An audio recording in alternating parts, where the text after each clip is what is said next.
வேறுபட்ட நெருக்கடிகளை சந்திக்கின்ற ஒரு தேசிய இனமாக தமிழ் தேசிய இனம் உண்டு. நான் நினைக்கிறேன் இந்த நாட்டில் இருக்கின்ற மொத்த படைகளில் நாலில் 3 பகுதி படையினர் வடக்கு கிழக்கு பகுதிகளிலே குவிக்கப்பட்டிருக்கிறார்கள். குறிப்பாக இங்கே இருக்கின்ற 3,17,000 படைகள் வரை இருப்பதாக தகவல்கள் குறிப்பிடுகின்றன. இலங்கையினுடைய புள்ளி விவரங்களின்படி 3,17,000 படைகள்.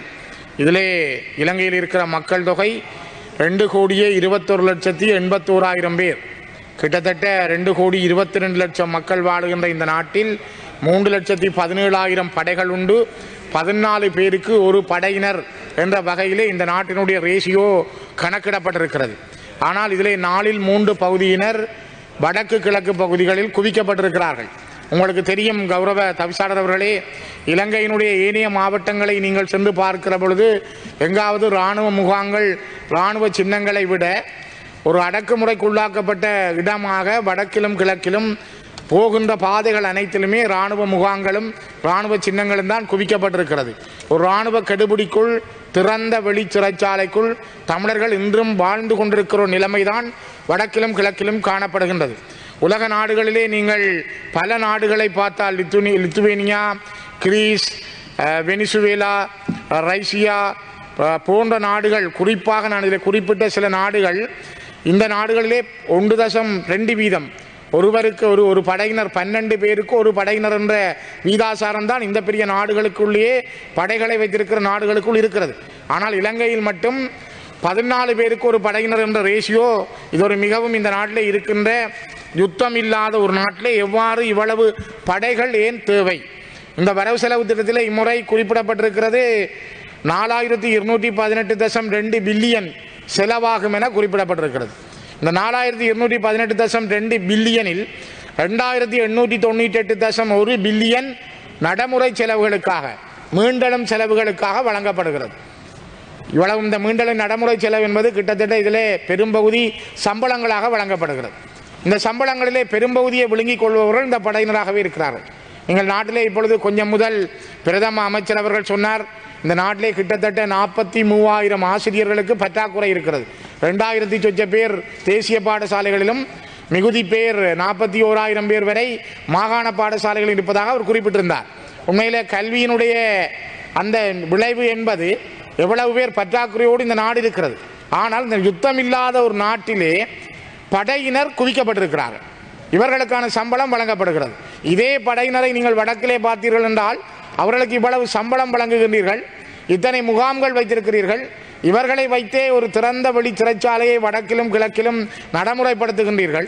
அவ்வாறு இருக்கிற பொழுது படையினர் தோட்டம் செய்கிறார்கள்.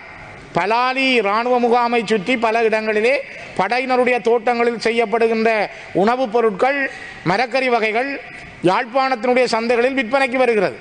அதே போல படையினர் சலூன் நடத்துகிறார்கள். கௌரவ பிரதி சபாநாயகர் அவர்களே, உலகத்திலே பல நாடுகள் உண்டு, படையினர் வைத்திருக்கிறார்கள். ஆனால் படையினருக்குரிய சிகை அலங்காரத்துக்கு சலூன் வைத்திருப்பார்களே தவிர, ஆனால் இங்கே வெளியிலே மக்களிடம் பணம் அறவிட்டு ஒரு சிகை அலங்காரம் செய்கின்ற படையினரை வைத்திருக்கின்ற நாடு இலங்கையாக மட்டும்தான் இருக்க முடியும் என்று நான் நினைக்கிறேன். அதே போல உணவகங்கள் நடத்துகிறார்கள். உணவகங்களிலே குறிப்பாக பல உணவகங்களில் ஒவ்வாத மக்களுக்கு பொருத்தமில்லாத உணவுகள் வழங்கப்படுகிறது. அண்மையிலே நான் யாழ்ப்பாணம் வெல்வெட்டித்துறையினுடைய எள்ளங்குளம் கிராமத்துக்கு சென்றிருந்தேன். எள்ளங்குளம் கிராமத்திலே அந்த துயிலுமில்லத்தில் இருக்கின்ற இராணுவ முகாமிலே ஒரு உணவகம் இருக்கிறது. மதிய நேரத்தில் அங்கு உணவு வழங்கப்படுகிறது. அந்த முகாமிலே வைத்து கூட சில இளைஞர்களுக்கான மதுபாவனைக்கான போத வஸ்துக்களும் வழங்கப்படுகின்றன. சில இளைஞர்கள் அந்த முகாமிலே உடுப்பில்லாமல் இருந்ததை என்னுடைய கண்களால் நான் பார்க்க முடிந்தது. அந்த உணவகத்தில் இருக்க உடுப்பு மேலாடைகள் எதுவும் இல்லாமல் அவர் உள்ளாடையோடு இருந்ததை என்னால் பார்க்க முடிந்தது. காரணம் ஏன் அந்த நிலைமை? நீங்கள் ஏன் இவ்வளவு மக்கள் இருக்கிறார்கள், இவ்வளவு தனியார் தங்களுடைய தொழில்களை செய்கிறார்கள், ஆனால் இராணுவத்தினுடைய முகாமிலே இராணுவம் உணவகம் நடாத்தி தமிழ் இளைஞர்களை இவ்வாறு தவறான வழிக்கு கொண்டு செல்லுதல் என்பது எவ்வளவு மோசமான காரியம்? தயவுசெய்து சிந்தியுங்கள். இந்த நாட்டிலே ஒரு பகுதி இனம் திட்டமிட்டு ஏதோ ஒரு வகையிலே அழிக்கப்பட்டு கொண்டிருக்கிறது. தயவுசெய்து நீங்கள் இந்த விடயத்திலே அதிகமான கவனம் எடுக்கப்பட வேண்டும். இங்கே நாங்கள் நேற்று முன்தினம் கூட ஜெனீவாவிலே எங்களுடைய அயலுறவுத்துறை அமைச்சர் விஜிதகீரத் அவர்கள் உரையாற்றுகிற பொழுது சொன்னார், நாங்கள் உள்நாட்டு பொறிமுறையை பின்பற்றி தீர்வை காண்கிறோம் என்று. ஆனால் இது இப்பொழுது கடந்த 15 ஆண்டுகளுக்கு மேலாக இந்த நாட்டிலே மாறி மாறி வருகின்ற அரசாங்கங்கள் சொல்லுகின்ற விடைகள். ஆனால் உள்நாட்டு பொறிமுறை 2015ஆம் ஆண்டு செப்டம்பர் மாதம் அப்பொழுது இருந்த அயலுறவுத்துறை அமைச்சர் மங்கள சமரவீர சொன்னார், நாங்கள் எல்லாவற்றையும் ஏற்றுக்கொண்டு இந்த பிரச்சனைக்கான தீர்வை எட்டுகிறோம். ஆனால் இந்த அரசாங்கம் சென்ற ஆண்டு நீங்கள் செப்டம்பர் மாதத்தில் சொல்லியிருந்தார்கள், நாங்கள் அதை ஏற்றுக்கொள்ள மாட்டோம் என்று. இப்பொழுது நாங்கள் உள்ளக பொறிமுறை என்கிறீர்கள். ஆகவே இந்த நாட்டிலே தமிழர்களுக்கு நடந்த அநீதி என்பதும் தமிழர்களுக்கு நடந்த நியாயமற்ற விடயங்கள் என்பதும் ஒரு நீதியான முறையில் கையாளப்பட முடியாமல் இருக்கிறது, தடுக்கப்படுகிறது என்பதைத்தான் இது குறிப்பிடுகிறது. இங்கே கிட்டத்தட்ட பாதுகாப்பு அமைச்சுக்காக 2023ஆம் ஆண்டிலே 375 பில்லியன் ஒதுக்கப்பட்டது. 2024ஆம் ஆண்டில் 425 பில்லியன் ஒதுக்கப்பட்டது. 2025ஆம் ஆண்டு வரவு செலவு திட்டத்திலே 437 பில்லியன் ஒதுக்கப்பட்டிருக்கிறது. இது படிப்படியாக கூடிக்கொண்டு செல்கிறதே தவிர இது பாதுகாப்புக்காக குறைக்கப்பட்டதும் இல்லை, பாதுகாப்பு படைகள் குறைக்கப்பட்டதும் இல்லை. இந்த நாட்டிலே தொடர்ந்தும் யுத்தம் நடைபெறுகிறதா? இந்த நாட்டிலே ஒரு யுத்த சூழலுக்குள் இருக்கிறதா? அப்படி என்றால் ஏன் இவ்வளவு நிதி படைகளுக்காக ஒதுக்கப்பட வேண்டும்? இங்கே அதே நேரம் சமூக நலன்புரி திட்டங்களுக்காக ஒதுக்கப்பட்ட காசு 2023ஆம் ஆண்டில் 161 பில்லியன், அதே 2024 ஒதுக்கப்பட்டது 78 பில்லியன், 2025 43 பில்லியன். இது வர வர எங்க குறைந்திருக்கிறது?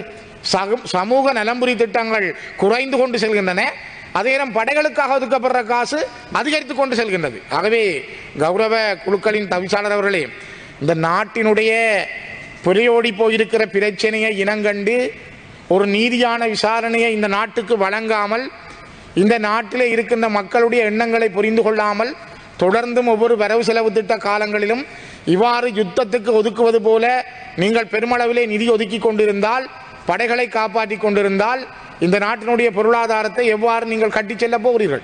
எவ்வாறு நீங்கள் முன்னேற்றி செல்ல போகிறீர்கள்? நான் இதான் குறிப்பிட்டேன் ஏற்கனவே. இங்கே மூலதனத்துக்காக ஒதுக்கப்பட்டதாக வெறுமனே 2898 பில்லியன். மூலதனம் நாட்டிலே சரியாக முதலிடப்படவில்லை என்றால், தொழில்துறைகள் வருமானங்கள் இல்லை, முதலீடுகளுக்கூடாக மக்களிடமிருந்து வரவில்லை என்றால் எவ்வாறு நாட்டினுடைய பொருளாதாரத்தை நீங்கள் அபிவிருத்தி அடைய செய்ய முடியும்? சம்பளம் தான் கொடுக்க வேண்டியிருக்கிறது. 4218 மில்லியனில் 2898 மில்லியன் நீங்கள் சம்பளமாக வழங்க போகிறீர்கள். 1320 பில்லியன் தான் மூலதனத்துக்கு ஒதுக்கப்பட்டிருக்கிறது. ஆகவே மூலதனத்துக்கு ஒதுக்கப்பட்ட காசு மிக மிக குறைவு. இந்த நிலைமைகள் மாற்றப்பட வேண்டுமானால் தயவு செய்து முதலில் இந்த நாட்டில் இருக்கின்ற மனநிலைகள் மாற வேண்டும். மனநிலைகள் மாறுகிற பொழுதுதான் மக்களுக்கான தேவைகளை, அவர்களுடைய எண்ணங்களை புரிந்து கொள்ள முடியும். யாழ்ப்பாண மாவட்டத்திலே வலிகாமம் வடக்கு பிரதேச செயலாளர் பிரிவில் 13 கிராம அலுவலர் பிரிவுகள், கிட்டத்தட்ட 2700 ஏக்கர் காணிகள் இப்பொழுதும் இராணுவத்தினுடைய வசம் இருக்கிறது. உயர் பாதுகாப்பு வலயம் என்ற சொல்லுக்குள் அடக்கப்பட்டு அந்த இடங்களில் இராணுவம் குவிக்கப்பட்டிருக்கிறது. இந்த மக்கள் இப்பொழுதும் அகதிகளாக இருக்கிறார்கள். அவர்களை அந்த இடங்களிலே குடியேற்றுங்கள் என்று கேட்டால், நாங்கள் மாற்று திட்டம் பற்றி யோசிக்கிறோம், மாடிகளை கட்டுவது பற்றி யோசிக்கிறோம் என்று மாறி மாறி வருகின்ற அரசுகள் சொல்லுகிறார்களே தவிர அந்த மக்களுடைய காணிகளை ஏன் இன்னும் விட முடியவில்லை? 1941 இருந்து 48 சுதந்திரம் பெற்றதாக சொல்லப்படுகிறது.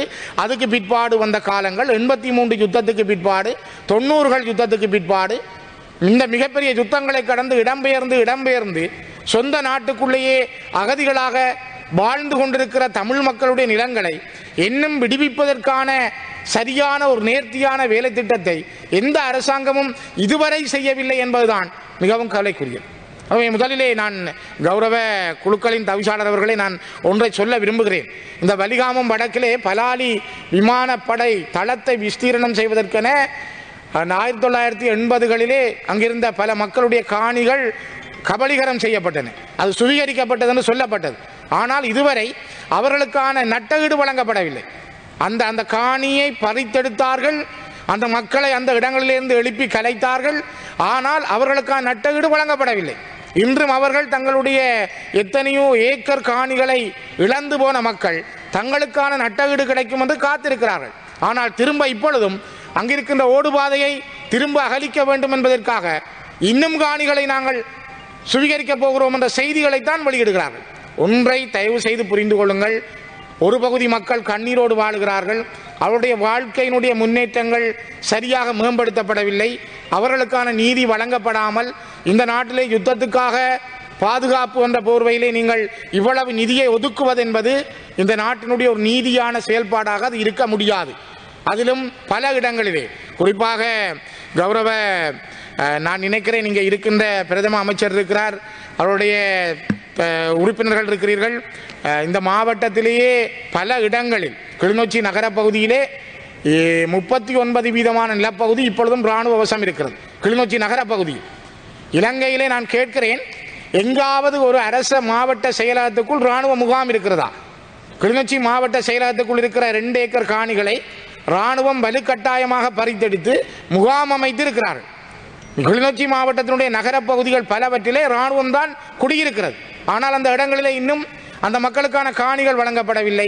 அரச காணிகள் அரச நிறுவனங்களுக்கு வழங்கப்படவில்லை. அங்கிருக்கின்ற கிளிநொச்சி மகாவித்தியாலய மாணவர்கள் தங்களுடைய ஒரு விளையாட்டு மைதானத்துக்கு செல்வதற்கு கிட்டத்தட்ட 1.5 கிலோமீட்டர் சுற்றி செல்கிறார்கள்.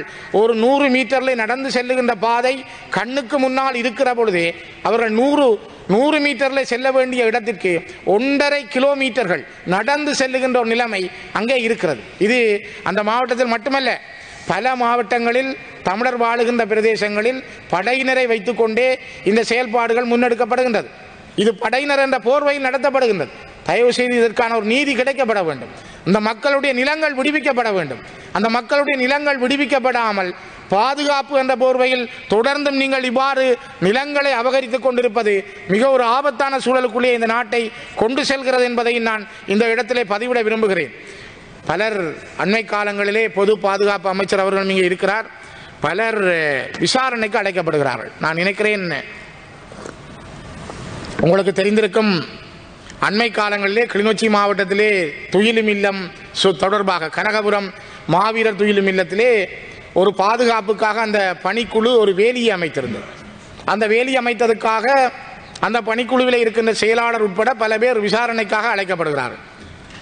அண்மையிலே தைட்டி விகாரையிலே நடைபெற்ற ஒரு போராட்டம் தொடர்பாக 2 ஊடகவியலாளர்கள் உட்பட வேலன் சுவாமிகள் மதவாதியாக இருக்கின்ற வேலன் சுவாமிகளும் முன்னாள் பாராளுமன்ற உறுப்பினர் கஜேந்திரன் அவர்களும் செல்வராஜா கஜேந்திரன் அவர்களும் கூட விசாரணைக்கு அழைக்கப்பட்டிருக்கிறார்கள்.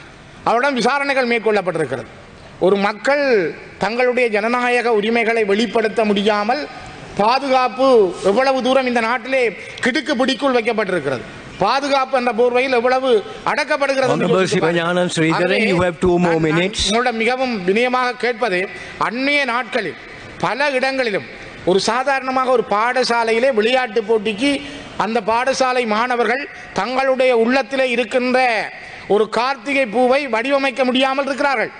இது கார்த்திகை பூ என்பது பாட புத்தகங்களிலே உள்ள ஒரு விடயம். இது இந்த இலங்கையில் தடை செய்யப்பட்ட விடயம் அல்ல.